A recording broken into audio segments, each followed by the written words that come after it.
이사야서 18장, 19장, 20장 이렇게 오늘은 3장을 하겠습니다. 이 이사야서 18장은 그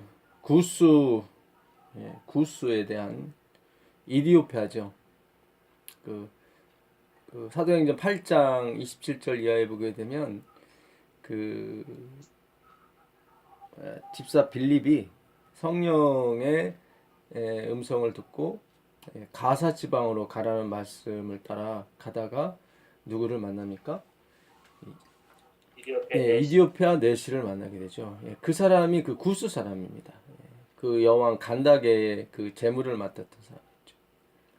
그때 그 사람이 예루살렘에 뭐 하러 왔었죠? 6월절 예배 드리러 왔었습니다. 절기를 지키러 왔었죠. 그 사람이 구스 사람이었습니다. 그 사도행전은 그 세 민족이 침례를 받는 그런 게 나오죠. 이 에디오피아 내시와 또 그 아시아 그 아시아 사람 그 여인 그 자주상사 루디아 그리고 고넬료 헬라 사람 고넬료가 침례받는 모습이 나옵니다. 그래서 전 세계로 이 하나님의 복음이 확산되는 또 상징성이 되는 인물들이었죠. 그래서 이 구스가 나오고요. 그 다음에 19장에는 애굽이 나옵니다. 애굽이 나오고, 그 다음에 20장에는 이 구스와 애굽에 대해서 이사야에게 주신 경고의 말씀이죠. 왜 이렇게 구스와 이 애굽에 대해서 경고를 하시냐면, 물론 그들이 우상을 섬기고 그 우상들을 음란히 따는 것도 있지만 그 이스라엘 백성들이 이 구스와 애굽을 많이 의지했습니다. 하나님은 모든 사람이 구원을 받기를 원하십니다. 그래서 이 구스나 애굽, 이스라엘도 마찬가지고 다 내가 짓고 내가 낳은 자식이다. 내가 너희들에게 복을 주길 원한다. 이렇게 말씀하시죠.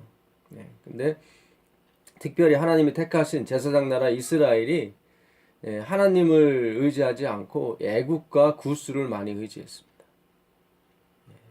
그 30장 3절로 가보시면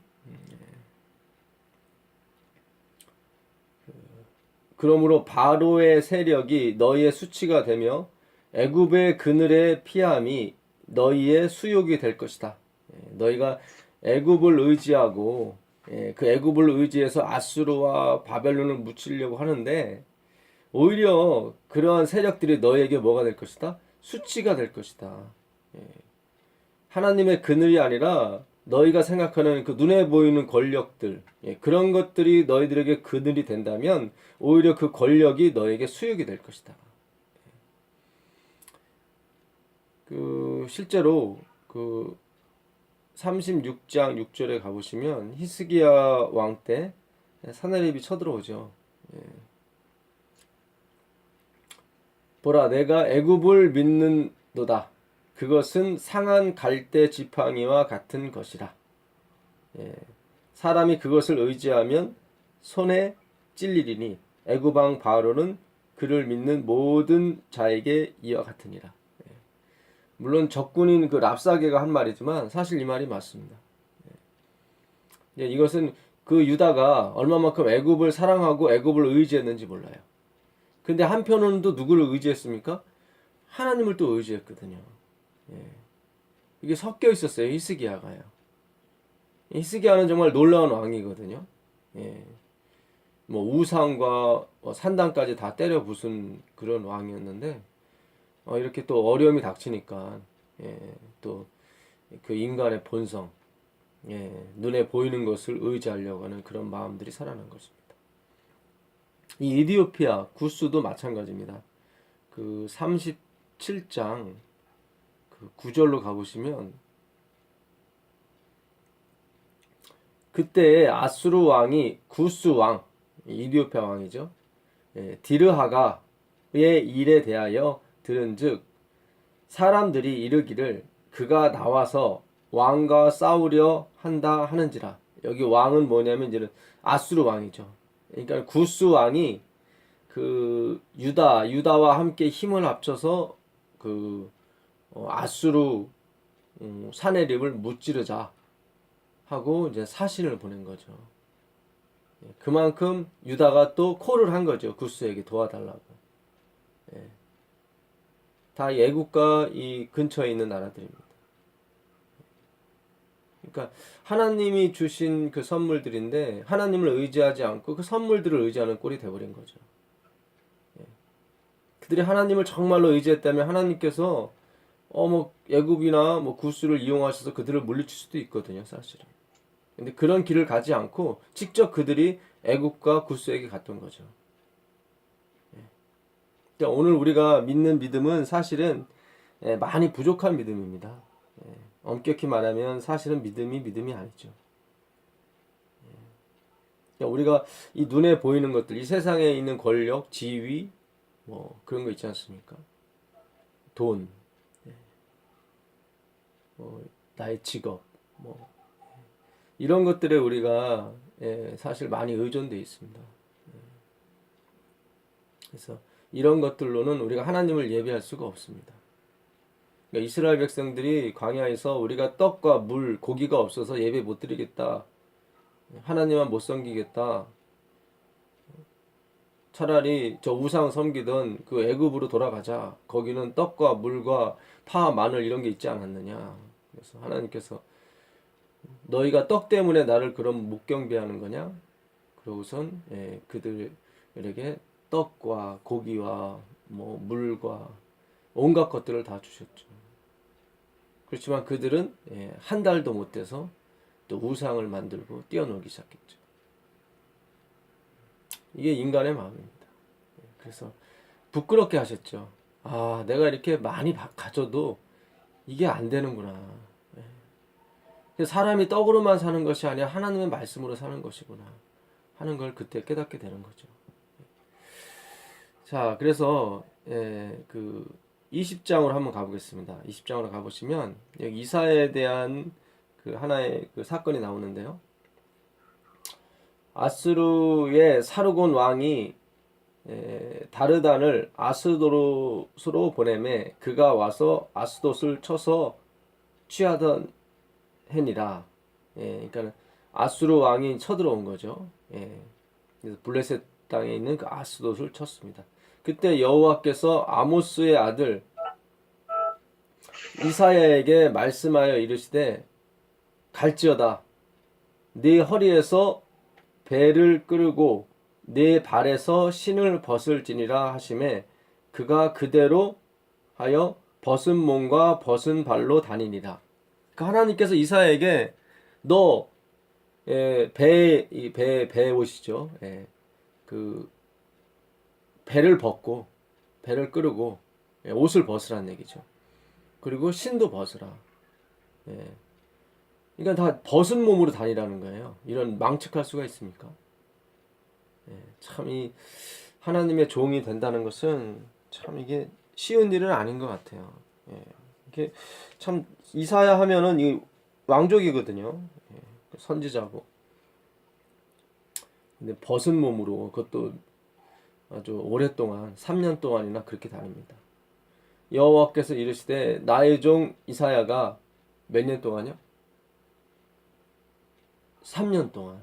3년 동안 벗은 몸과 벗은 발로 다니며 애국과 구스에 대하여 징조와 예표가 되었느니라. 그러니까 이사야가 진짜 뭐 옷을 하나도 걸치지 않고 3일이 아니라 3년 동안이요. 3개월이 아니에요. 3년 동안 이렇게 다녔어요. 이렇게 다닌 것은 애국과 구스에 대한 징조를 보여주기 위해서요. 그러니까 너희가 그렇게 사랑하던 애국과 구스가 너희에게 아무런 도움이 되지 못하고 오히려 너에게 수치가 될 것이다. 그런 징조죠.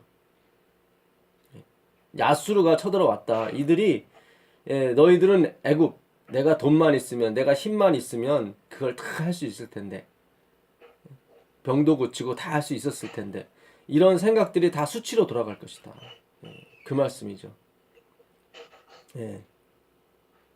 그래서 이 결국은 애굽 사람, 이 구스 사람들이 아수르 사람들이 쳐들어와 가지고 이 사람들도 다 물리치고 이 사람들도 옷을 다 벗긴 채로 데리고 가요.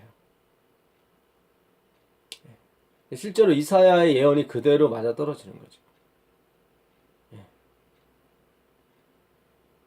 그러니까 하나님은 하나님 백성들에게 어떤 징조를 주신다니까요. 그러니까 오늘 우리 주위에 있는 것들이 하나의 징조가 될 수가 있어요. 예. 여러분, 예수님께서 싸우신 것은 사실 믿지 않는 사람이 아닙니다. 그 당시 대제사장 서기관 바리새인들이었어요. 믿는 사람들이었어요. 하나님은 율법주의와 싸운 거예요. 율법주의. 그 모든 율법, 토라는 그 십자가에 달리신 머리 대신 예수님을 보라 그런 뜻이거든요. 토라가 타부, 레시, 해 이 세 글자로 이루어진 그 명사인데 이걸 직역하게 되면 그렇게 돼요. 타부는 십자가고 레시는 머리예요. 히브리 글자 다섯 번째 글자 해는 보라는 뜻이에요. 보라. 그것도 크게 뜨고 보라는 게 아니라 조금 아주 숨구녕만큼 눈을 떠서 보라는 거예요. 그렇게만 떠서 봐도 놀랄 것이다. 십자가에 달리신 그 머리 대신 그리스도를 보라. 그게 토라예요. 토라. 이 토라는 야라에서 온 단어거든요. 야라. 야라는 그 예루살렘의 그 또 예루하고 똑같은 글자입니다. 그 어원이 똑같은 어원이에요. 그러니까 율법의 토라의 그 어원이 야라예요. 이 야라는 물을 집어 던지다 뭐 그런 뜻이에요. 물을 던지다 물이 그러니까 영어로 pour예요. pour. rain이에요. rain. 퍼 붓는 거예요. 하늘 위에서 퍼 붓는 거예요. 느지비 성령을 우리에게 부어 주신다고 그랬더니 넘치도록.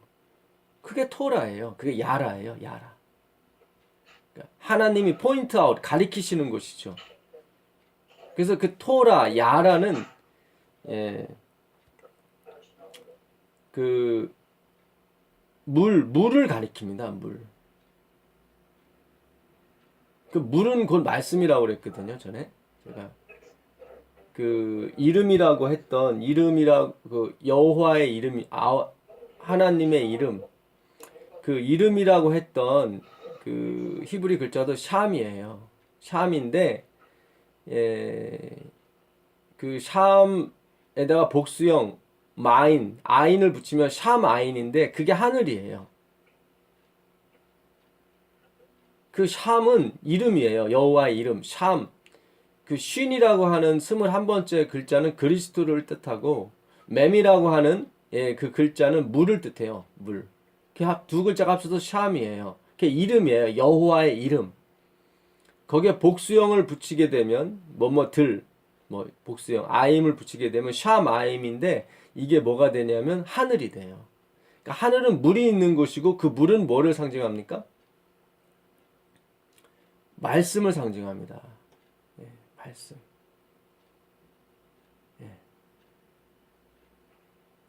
그 샴에서 또 뭐가 나오면 샤마르가 나와요. 샤마르. 사마르. 마음속 깊이 새기다. 간직하다. 다 그 샴에서 이름에서 여호와의 이름에서 나오는 거예요. 여호와의 이름에서.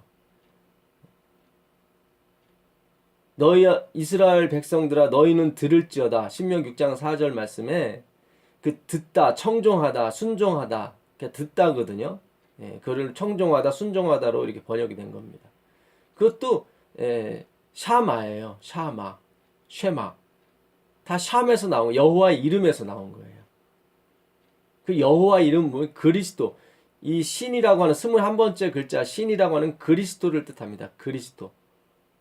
맴은 물, 말씀. 그리스도의 말씀이 여호와의 이름이에요. 그래서 요한계시록 19장 13절에도 그의 이름은 하나님의 말씀이니라 이렇게 된 거예요.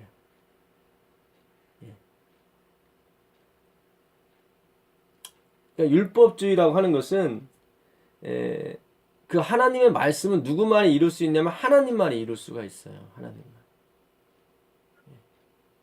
그러니까 우리가 그 말씀을 이룬다 할지라도 그것은 우리 힘으로 되는 것이 아니라 하나님이 이루어 주셔야 되는 문제입니다. 이 문제.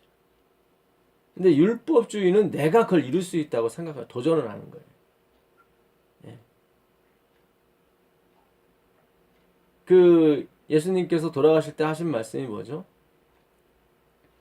다 이뤘다죠. 다 이뤘다. 이 텔로스라는 이 헬라어 단어를 쓰는데 그 똑같은 단어가 마태복음 가보시면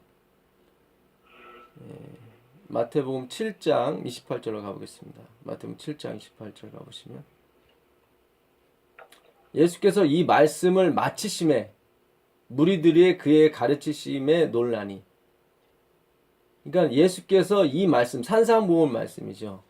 심령이 가난한 자는 복이 있나니 천국이 저희 것이며 이렇게 말씀하신 그 산상보훈의 말씀을 마치심에 이 마치심에가 그 다 이뤘다예요. 다 이뤘다. 그 마태복음 11장 1절로 가보시면 예수께서 12제자에게 명하기를 마치시고 이에 그들의 여러 동네에서 가르치시며 전도하시려고 거기를 떠나 가시니라 하실 때 여기 예수께서 12제자에게 명하기를 마치시고 이 마치시고도 다 이뤘다예요. 텔로스라는 단어 썼어요. 다 이뤘다. 그 다음에 19장으로 가보세요. 19장으로 가보시면 무투가 안 되신 분이 계시나 봐요. 예수께서 이 말씀을 마치시고 갈릴리를 떠나 요단 강 건너 유대 지경에 이르셨다. 이때도 이 말씀을 마치시고 할 때 마치시고가 내가 다 이뤘다 할 때 그 텔로스예요. 똑같은 다. 그 18장에서 무슨 얘기가 있습니까? 어린아이들이 나에게 오는 것을 막지 마라. 천국이 이들의 것이니라. 70번씩 7번이라도 내 형제를 어떻게 해라? 용서하라. 그 말씀이 나오죠. 내가 다 이뤘다는 걸 뭘 이뤘다는 거예요? 네, 사랑을 내가 너에게 줄 사랑을 다 이뤘다 그런 뜻입니다. 이 말씀은 곧 하나님이고 하나님은 곧 사랑이시거든요. 그 26장을 가보시면 26장 1절로 가보겠습니다. 예수께서 이 말씀을 다 마치시고 여기 다 마치셨죠. 왜요? 이제 십자가에서 달려서 돌아가시는 일밖에 없었으니까. 여기도 이게 다 이뤘다예요. 텔로스예요. 그래서 로마서 10장 4절에 보게 되면 그리스도께서는 우리의 의를 이루시기 위하여 율법의 마침이 됐다고 나옵니다. 그러니까 모든 율법, 토라는 십자가에 달리신 머리 대신 그리스도를 보라예요. 율법이란 단어. 그게 야라에서 왔어요. 그 야라는 뭐예요? 하늘에서 물을 부어 붓는 거예요. 말씀을 부어 붓는 거예요. 그곳이 뭐예요? 예루살렘에 야레 살렘, 살롬. 샬롬, 솔로몬이라는 뜻은 하나님께서 이루신 언약 그런 뜻입니다. 그 언약을 퍼붓는 곳이 어디? 예루살렘이에요. 하나님의 성전이 있는 곳. 이 단어 자체가 다 그렇게 다 움직여 갑니다.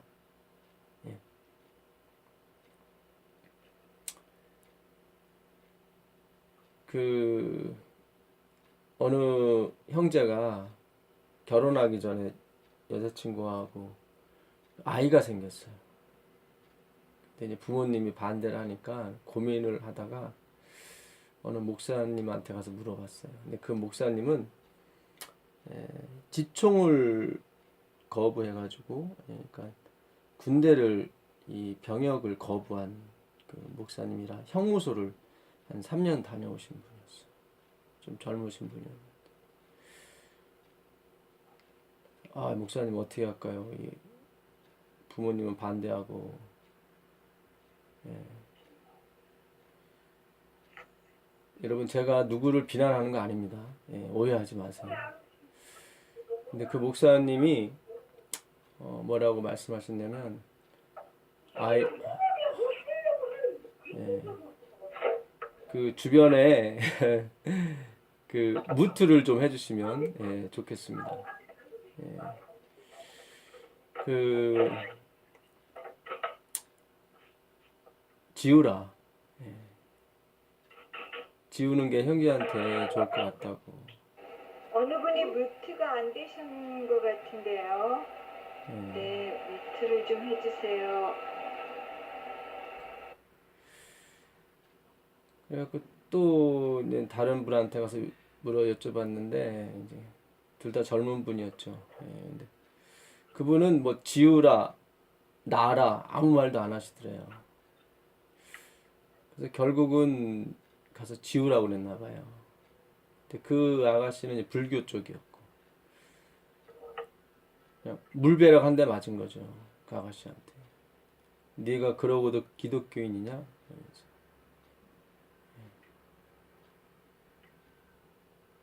결국 그 아가씨는 자기가 낳죠. 이제. 나중에 이 청년은 이제 회개하고 이제 미안하다고 가서 사과를 했지만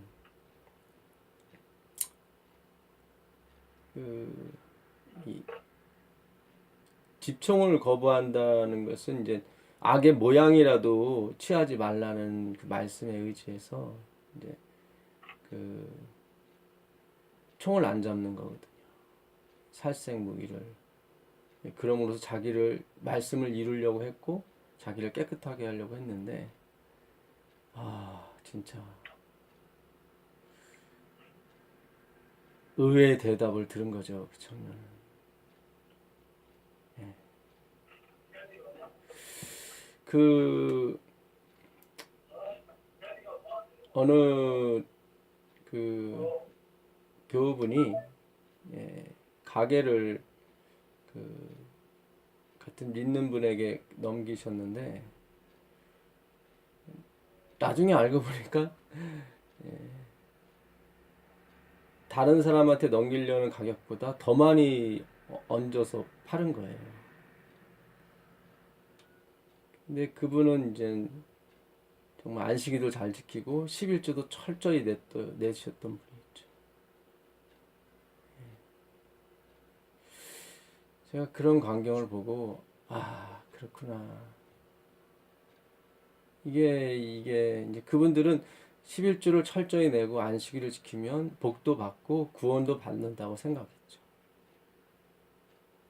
그런데 형제에게 더 많이 얹어서 넘긴 거죠, 사업을. 이건 아니다. 여러분, 제가 드리는 말씀을 오해를 하시면 안 돼요. 11조를 다 낸다고, 교회를 다닌다고, 안식일을 지킨다고 구원받는 게 아닙니다. 물론 복은 받습니다. 복은 받는데 그건 구원의 복하고는 좀 틀려요. 여러분, 우리가 최종적인 목적은 그 하나님이지 다른 게 아니에요. 다른 게 아니에요. 화이트분이 그래서 총을 잡든 안 잡든 그건 개인적인 양심에 따른 문제지 총을 잡는다고 해서 욕을 하거나 그러지 말아라. 그 당시 남북전쟁이 있었거든요. 우리 교단이 생겨날 때 남북전쟁이 있었습니다.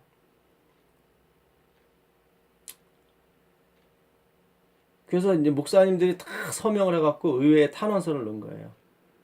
우리 교인들이 군대 가면 위생병으로 다 빼주게 해달라고.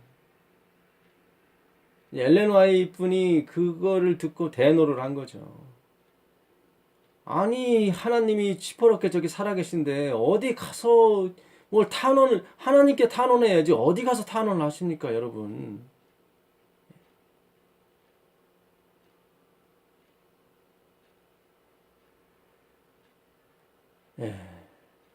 여러분, 이사야 선지자를 빨개를 믿겨서 3년 동안도 다니게 하신 것은 정말로 이스라엘을 사랑했기 때문에 그래요. 너희가 믿는 그런 것이 하나님이 아니다. 하나님이 아니다. 여러분, 바울이 쓴 로마서는 성경 중에 꽃이라고 합니다. 성경 중에 꽃이라고 하는데, 바울이 그 글을 쓰면서 뭐라고 그랬냐면, 내가 서 있는 곳이 구원이 아니었다. 그렇게 설명하는 거예요. 박하와 해안과 근처의 11조는 드렸지만, 율법에 더 중한 바를 내가 행하지 못했다. 우리가 안식일을 지키고 11조를 드리는 것은 하나님의 말씀이 이루어지다를 하나님께서 실행하시는 것 뿐입니다. 우리는 그걸 또 기뻐하죠. 하나님의 말씀이 이루어지는 걸 기뻐하는 거죠.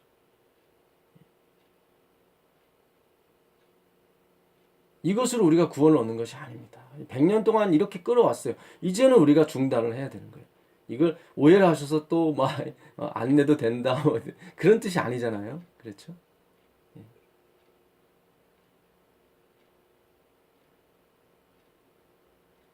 그 로마서 1장 14절 한번 가보실래요? 로마서 1장 14절로 가보시면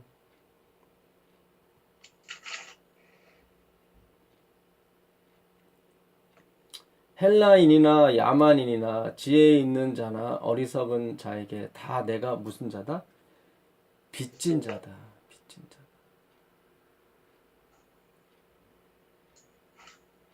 그러니까 유난히 바울은 하나님의 사랑을 충만히 받은 사람이었어요.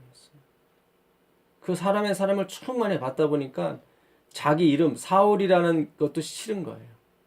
그래서 파울로, 나는 악한 자다, 쓸모없는 자다, 그렇게 바꿔버린 거예요. 그가 뭐라고 말하냐면, 나는 40에 하나 감한매를 5번 맞고 태장으로 3번 맞고 3번 파선하고 일주야를 바다 가운데 있고 헐벗고 굶고 춥고 배고프고 한 거를 밥 먹듯이 하고, 내가 이렇게 다른 어떤 사도보다 수고를 더 많이 하였으되 내가 한 것이 아니요 내 안에 계신 그리스도라 한 것은 그가 하나님의 사랑을 너무 많이 받았기 때문에 그러한 수고와 그런 것은 하나도 그에게 짐이 되질 않았습니다. 자랑할 것이 없었어요. 그에게는. 내가 부득불 자랑한다 하면서 그 얘기를 한 것은 조금 뭔가 해놓고 막 나도 사도다 바울은 사도도 아니다 그런 사람들을 경계하기 위해서 내가 미련하지만 부득불 좀 자랑 좀 하겠다, 좀 들어다오, 내가 삼층천에도 갔다 왔고, 이런 얘기 한 거예요. 하나님이 이런 사람 만들려고 우리를 부르신 거예요. 우리가 하나님께 충성하고요, 하나님께 10%, 20%, 30% 전 재산을 다 드려도 내가 더 많이 드렸지만 나는 여전히 뭐한 자다? 빚진 자다. 빚진 자다. 그 얘기를 들으면 얼마나 많은 사람들이 감동을 받겠습니까? 야, 이거는 우상 섬기는 사람들하고 비교가 안 된다. 이거는. 그때 세상이 뒤집어지는 것이고 늦은 비 성령이 우리에게 임하는 것입니다. 우리는 여전히 하나님께 빚진 자입니다.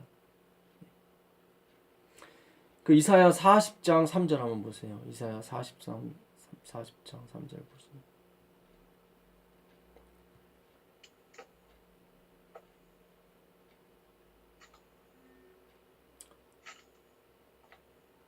아, 43장입니다. 43장. 한번 읽어봐 주실래요? 때도 나는 여호와 내 하나님이여 이스라엘의 거룩하니요 내 고였다니. 내가 애굽을 나의 속량물로 구스와 스바를 너를 대신하여 주었다. 예.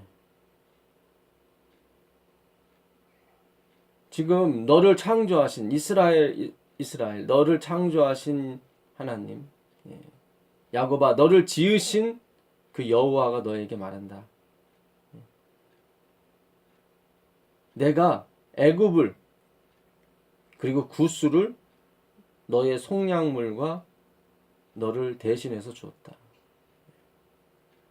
그러니까 하나님은 애굽과 아수르, 구스 다 사랑하셨어요.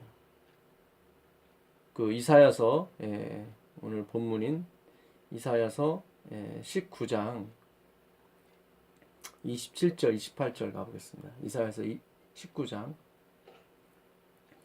이는 만군의 여호와께서 복 주시며 이르시되 내 백성 애굽이여 내 손으로 지은 아수르여 나의 기업 이스라엘이여 복이 있을지어다 하실 것입니다. 하나님 뭐라고 그러세요? 내 백성 누구요? 애굽이요. 내 손으로 지은 누구요? 아수르요. 나의 기업 이스라엘이요. 복이 있을지어다. 그러니까 하나님은 모든 사람이 구원받기를 원하세요. 사실. 근데 특별히 이스라엘이 하나님의 은총, 빚진 자란 말이죠. 애굽과 구스와 아수르를 다 속량물로 버려버렸어요. 화이픈이 그래요. 오늘날 지진과 해일 이런 것들로 인해서 많은 사람이 죽어나가는 거 안타까운 일이지만 왜 하나님께서 이걸 할 수밖에 없냐면 하나님의 백성들에게 경고를 깨우침을 주기 위해서 그렇게 하시는 것이라. 제가 남의 고통과 괴로움을 여러분이 어떤 유희와 안위로 생각하라고 드리는 말씀이 아닙니다. 결코. 전 이 선지자의 글을 그대로 옮겨 드리는 것 뿐이에요. 우린 정말 빚진 자예요. 그 은혜를 받았단 말이죠. 그 은혜가 되게 해야 되는데 내가 그걸 이루려고 했고 내가 뭔가를 행함으로 하나님이 나한테 뭐를 주신다고 자꾸 돈 놓고 돈 먹기식의 어떤 그런 생각들이 아주 우리를 100년 동안 물들게 했단 말이죠. 이제 물론 어렸을 때는 그럴 수밖에 없죠. 우리가 몰랐으니까. 근데 바울이 그래. 이제 믿음의 초보를 버리고 다음 단계로 넘어가야 된다. 다음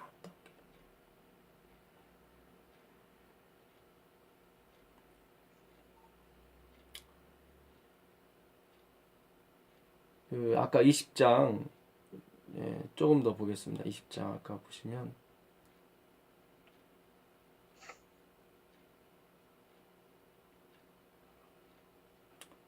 4절 보면 이와 같이 애굽의 포로와 구스에 사로잡힌 자가 아수르 왕에게 끌려갈 때에 젊은 자나 늙은 자가 다 어떻게 해요? 벗은 몸과 벗은 발로 어디까지요? 볼기까지 드러내어 애굽의 수치를 보이리라. 너희가 그렇게 의지했던 그 애굽, 맨날 애굽한테 SOS 보내고 그리고 나를 믿는다 하고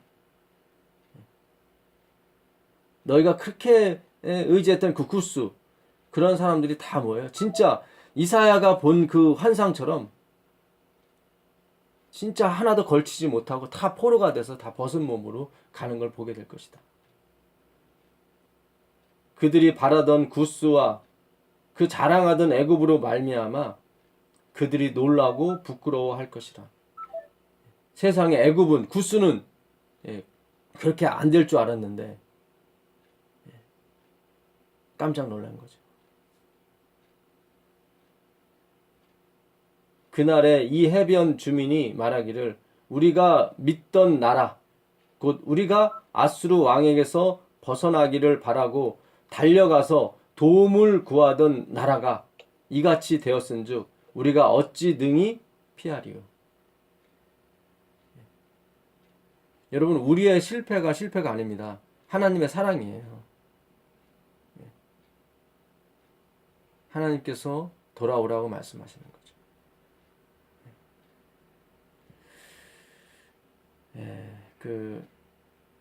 18장부터 잠깐 읽고 마치겠습니다. 슬프다 구스의 강 건너편 날개치는 소리나는 땅이여 갈 때 배를 물에 띄우고 그 사자를 수로로 보내며 이르기를 민첩한 사절들아 너희는 강들이 흘러 나누인 나라로 가되 강대하고 준수한 백성 곧 시초부터 두려움이 되며 강성하여 대적을 밟는 백성에게로 가라 하는도다. 돌아가라는 거예요. 네 민족, 그 구스 민족이 아주 피부가 번들번들하고 그러지 않습니까? 강인해 보이잖아요. 덩치도 크고. 네 민족에게로 돌아가라. 지금 뭘 자꾸 여기 와서 이스라엘 백성 혼란케 하지 말아라. 들어가라. 세상의 모든 거민, 지상에 사는 너희여, 산들 위에 기치를 세우거든 너희는 보고 나팔을 불거든 너희는 들을지니라. 하나님께서 말씀하신다는 거죠. 그 다음 한번 읽어보세요.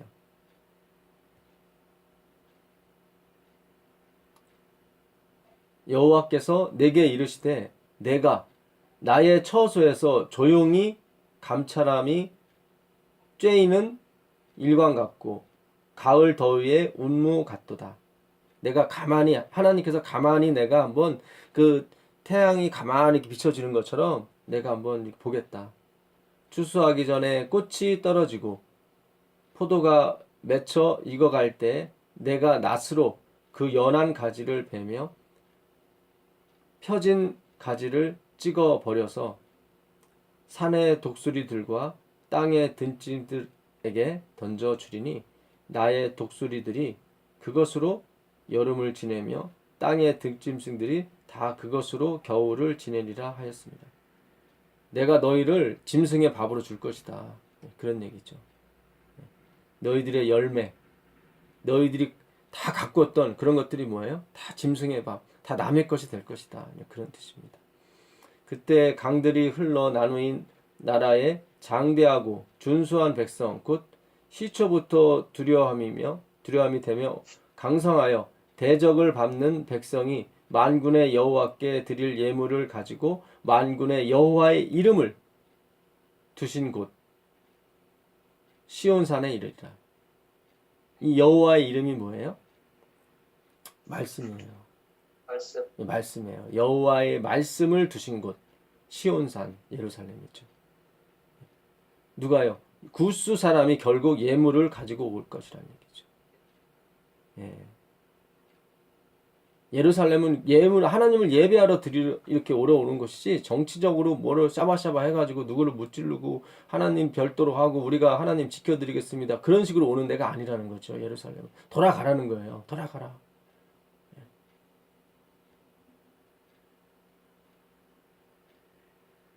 사도행전 17장 25절 가보세요. 사도행전 17장 25절 가보시면 한번 읽어봐 주실래요? 사도행전 17장 25절.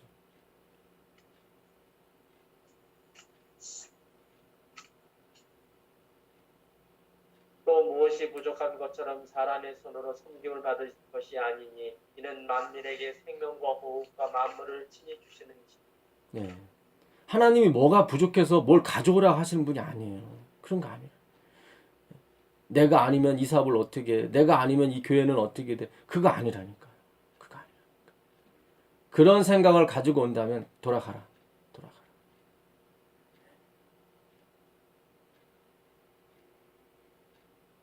여러분 우리가 이 헌금 바구니를 돌리는 게 아닙니다. 사실은. 물론 우리가 형식을 바꾼다고 해서 제가 전에 말씀드렸잖아요. 헌금함이 뒤에 있다고 해서 더 구원받고 그런 측면이 아니에요. 우리 마음을 드리는 거라 이제 나중에는 우리 교회가 이제 그렇게 될 거예요. 하나님이 구걸하러 다니고 하나님이 강제로 빼앗아 다니고 그런 게 아니에요. 그런 게 예배가 아니에요. 그러려면 돌아가라는 게 돌아가라.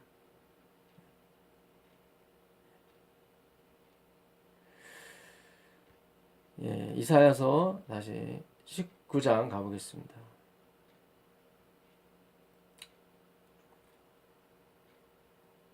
애굽에 관한 경고라. 보라 여호와께서 빠른 구름을 타고 애굽에 임하시리니 애굽의 우상들이 그 앞에서 떨겠고 애굽인의 마음이 그 속에서 녹음이로다. 내가 애굽인을 격동하여 애굽인을 치리니 하나님께서 애굽인을 치겠다는 말씀이에요. 그들이 각기 형제를 어떻게 해요? 치며 각기 이웃들을 칠 것이요 성읍이 성읍을 치며 나라가 나라를 칠 것이며. 이건 무슨 얘기죠? 서로 화목할 것이라는 거예요? 싸울 것이라는 거예요? 예, 싸울 거라는 거예요.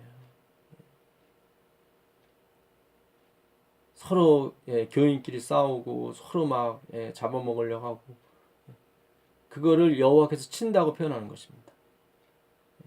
오늘 우리 기독교가 그렇잖아요. 지금 서로 막 싸우고 치고받고 하고 정말 우리가 하나가 돼서 이 하나님 이 말씀에 하나가 돼서 마지막 싸움을 마친다는 것은 진짜 100% 하나님의 은혜입니다. 예. 이렇게 기독교만큼 많이 분산이 되고 이렇게 종파가 많은 경우가 없어요.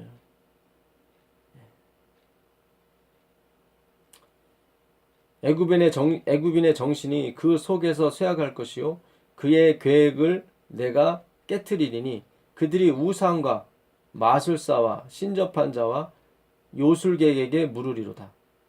이게 무슨 뜻이냐면요, 사회가 혼란하고 자꾸 싸우고 자꾸 뭐가 안 되니까 이 사람들이 물으러 가는 거예요. 점쟁이한테. 이 나라가 망할 때는요, 다 이 토속신앙 이런 것들이 아주 횡행했습니다. 이 삼국이 망할 때 신라, 백제, 고구려가 망할 때도 그랬고요. 고려가 망할 때도 그랬고요. 조선도 마찬가지입니다.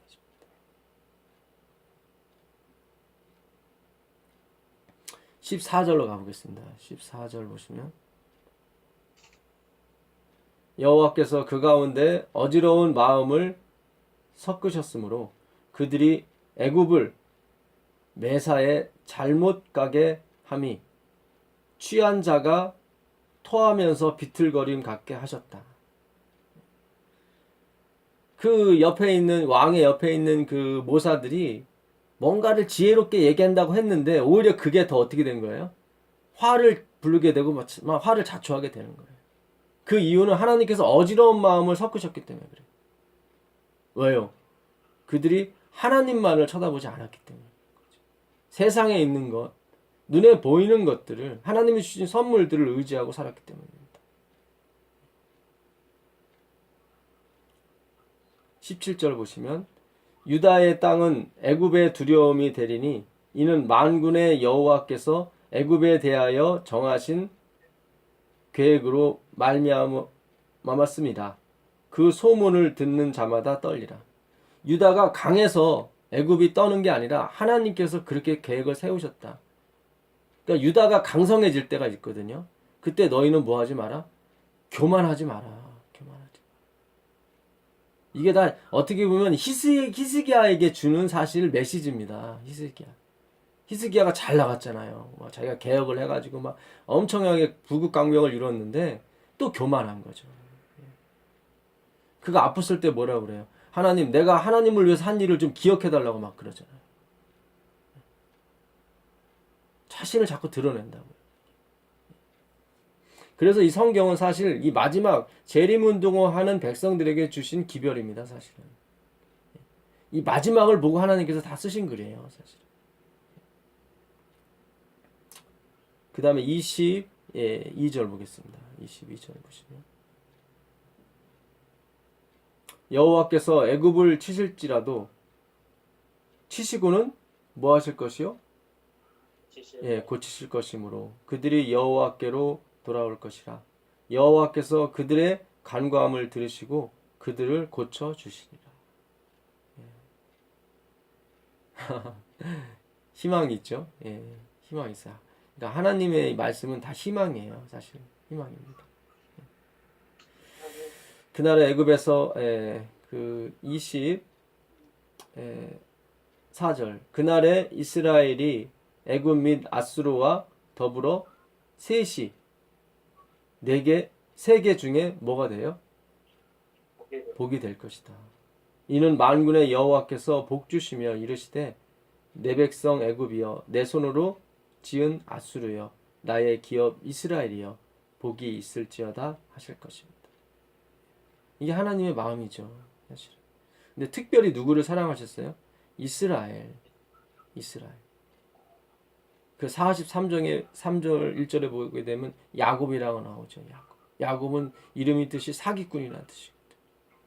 특별히 이 이스라엘 야곱을 제사장 나라 삼으신 거예요. 더 많은 은혜를 주신 거예요. 마치 바울에게 하나님께서 은혜를 주신 것처럼.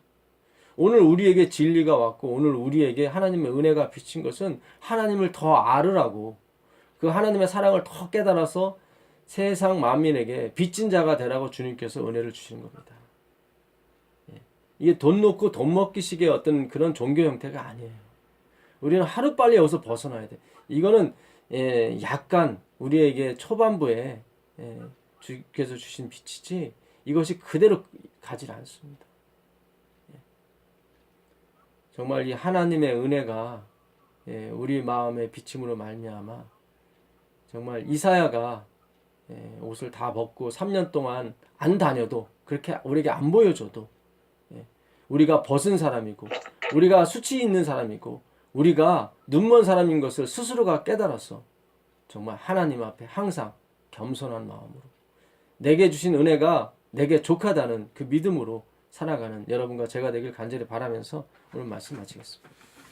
아멘. 네, 기도하겠습니다. 하늘에 계신 아버지 하나님 감사합니다. 네, 주님께서 주신 은혜가 저희에게 족합니다. 내가 무엇으로 주께서 내게 주신 은혜를 갚을꼬 하는 그 시편 기자의 고백이 우리의 고백이 되게 하옵시고, 언제나 우리의 부족함을 채우시고 우리의 허물을 덮으시는 그 하나님에 대해서 눈물 어린 감사와 고백이 있을 수 있도록 도와주시옵소서. 아버지, 우리가 율법을 지킬 수가 없습니다. 신용만 내는 거지 주님이 함께하지 않으시면 아무 소용이 없는 걸 우리가 오늘도 배웠습니다. 주님, 우리가 남을 비난하는 것이 아니고 우리 자신을 주님 비난하는 것이 아니라 우리 자신이 어떤 존재이며 어떤 사람이었는데 하나님이 우리를 어떻게 구원하시는지를 우리가 명심하고 살게 되기를 간절히 바랍니다. 아버지 기억하여 주시고 아버지 이끌어 주시고 아버지 인도하여 주시옵소서. 우리 주 예수 그리스도의 이름으로 기도드립니다. 아멘. 감사합니다. 네, 고맙습니다. 네, 감사합니다. 감사합니다. 네, 안녕히 주무세요. 네.